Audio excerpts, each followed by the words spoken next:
Mr. Richard Goldman, ladies and gentlemen, it is with great honor that I accept the Goldman Environmental Prize 1996 for Asia. My greetings and felicitations to all the other recipients from other continents of the world. It is indeed heartening to know that this foundation has conceived of an environmental award in support and recognition of those who have contributed in some way to conserve and protect the environment. Saving the earth from the depredation of misguided men and women, corporations and governments, and their short-sighted policies has become collectively one of the most urgent tasks before the world community today. Our rivers and streams, fields and forests are not for plunder. They are a trust, a shared wealth given to us to use and not to exploit. We can no longer allow the greed of a few to tamper with our earth.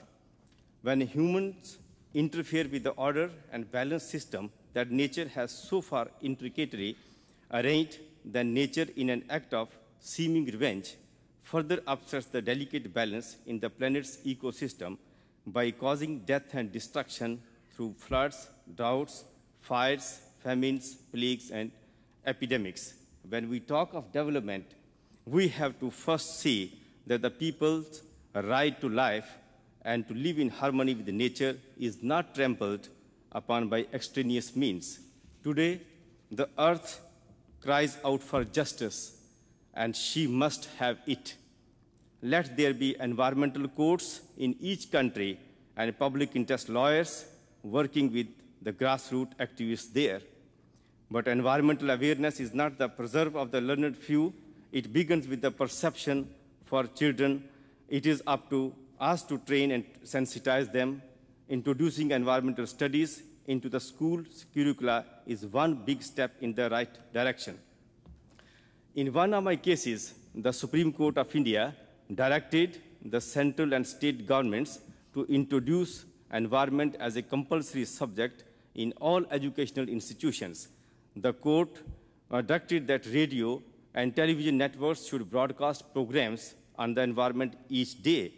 In the activities I have done, such as green marches through the villages of India, and in the case I have argued, whether it be to save the Taj Mahal, clean the river Ganges, provide safe drinking water to victims of pollution in India, or to control air pollution, I have always carried one inspiration with me, that the earth is our mother. One never spurns the one that gives us birth and lifelong sustenance. How should we honor that mother? The time has come to change our lifestyles and attitudes and to shun our greed. You cannot bring about change in the world at large unless you bring about change within yourself. Try to commune with nature. Try to see it, feel it, and understand it, and you will begin to live in peace and harmony.